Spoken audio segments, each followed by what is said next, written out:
Y luego los manda a ser bautizados para que esto sea entonces, el arrepentimiento y el bautismo sea la condición de poder recibir el don del Espíritu Santo, es decir, poderse declarar herencia de Dios y ser salvos.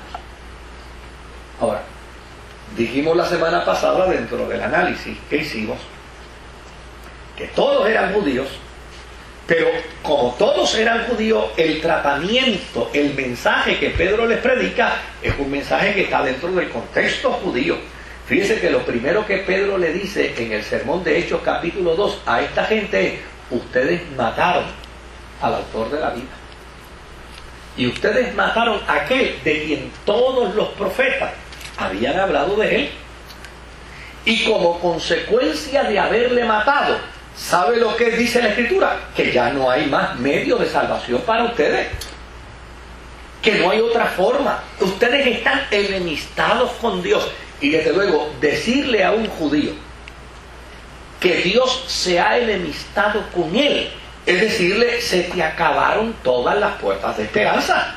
Porque para el judío, lo único que le puede mantener en pie sobre la tierra es su relación con Dios.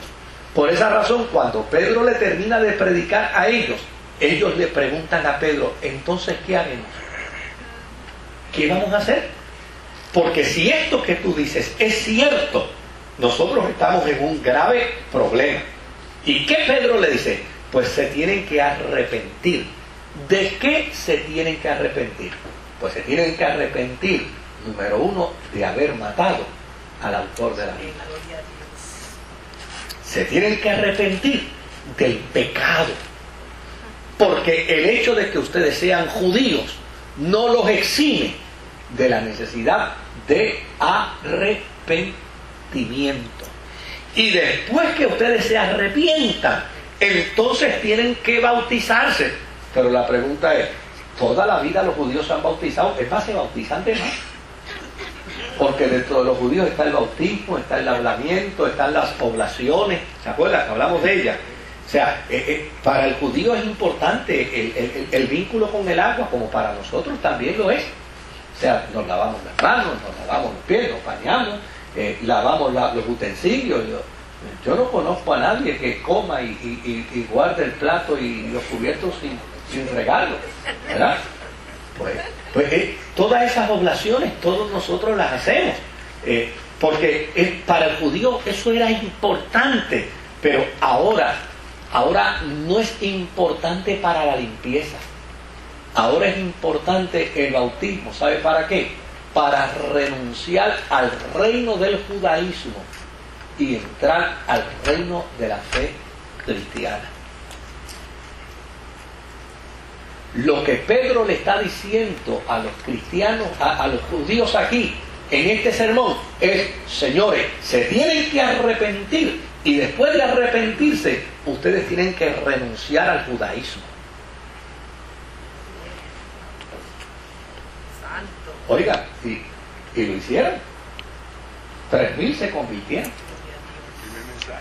Y cuando ustedes se conviertan, entonces, y se bauticen, entonces vendrá sobre ustedes, ¿qué? El Espíritu Santo. Es decir, la garantía de salvación. Porque la garantía de nuestra salvación es el Espíritu Santo. Ahora, dijimos también que no ocurrió igual, no ocurrió lo mismo cuando Pedro, el mismo predicador, no otro, Pedro, fue a la casa de Cornelio. Cuando Pedro fue a la casa de Cornelio, el fenómeno fue al revés. Pedro empezó a predicar, y mientras estaba predicando, no había terminado de predicar. Esta gente fue llena del Espíritu Santo. Lo que quiere decir, primero, ni había terminado de predicar, ni se habían arrepentido, ni se habían bautizado. Entonces, el planteamiento aquí es ¿cuál? ¿Por qué razón a los judíos Pedro les dice: se tienen que arrepentir? Y a estos no los ha mandado a arrepentir cuando ya están hablando, están llenos del Espíritu Santo.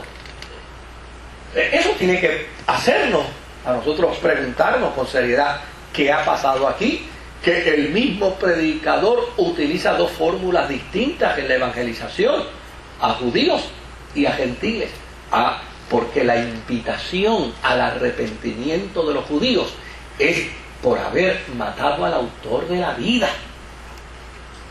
Pero en el caso de los gentiles simplemente lo que necesitan es oír el Evangelio, creer al Evangelio y aceptar el Evangelio. Y desde luego, mientras Cornelio y su familia están oyendo, están creyendo, están aceptando. Y si están creyendo y están aceptando, ¿qué es lo próximo que va a venir? Van a recibir el Espíritu Santo.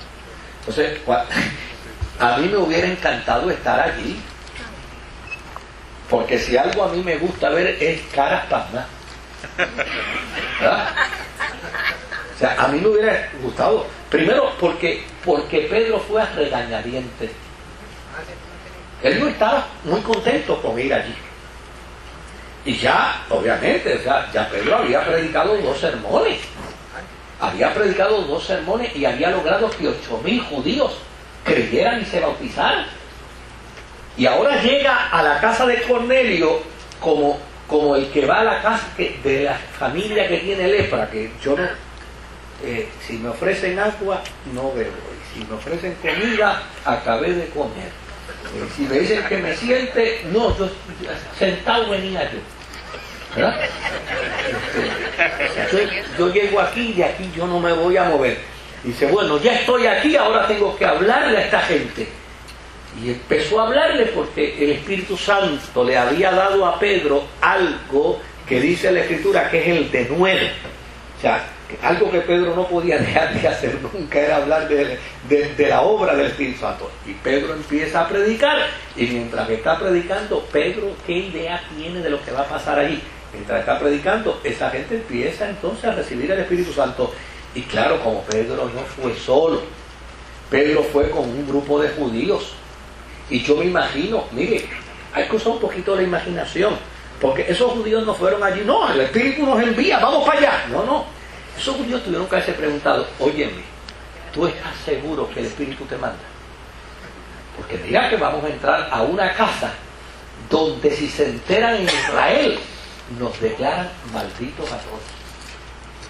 ¿Tú estás seguro? Dice, bueno, sí. Esa gente no fue tan clara en el proceso. Ahora, cuando Pedro los escucha en el Espíritu Santo a ellos, entonces Pedro le dice a sus compañeros, señores, aquí ha pasado algo que yo no entiendo. Esta gente todavía yo no los he invitado a arrepentirse, todavía no los he invitado a bautizarse y ya recibieron el don del Espíritu Santo. Ahora, si ya recibieron el don del Espíritu Santo, ¿qué impide que los bauticemos? Pues vamos a bautizarlos. Ahora, ¿cuál es la enseñanza medular que uno descubre aquí? No es que el bautismo no es importante, no, el bautismo es importante. Es más, dijimos la semana pasada que los evangélicos deberíamos tomar aún con más seriedad la experiencia del bautismo. No es que es meramente un acto simbólico, no, el bautismo es más que un acto simbólico, porque el bautismo es la declaración de que yo me muero en Cristo para resucitar en Él, y entonces poder decir que ahora no vivo yo, sino que Cristo vive en mí. Entonces el bautismo es importante. O sea, no es tan simple como a veces lo queremos hacer. Ahora, lo que no podemos hacer es irnos al otro extremo, a decir que el que no se bautiza todavía no se ha salvado. Porque el bautismo simplemente es la declaración de aquel que por fe ha declarado que Jesucristo es su Salvador. Es la declaración pública para decir, señores, ya yo no pertenezco a este reino,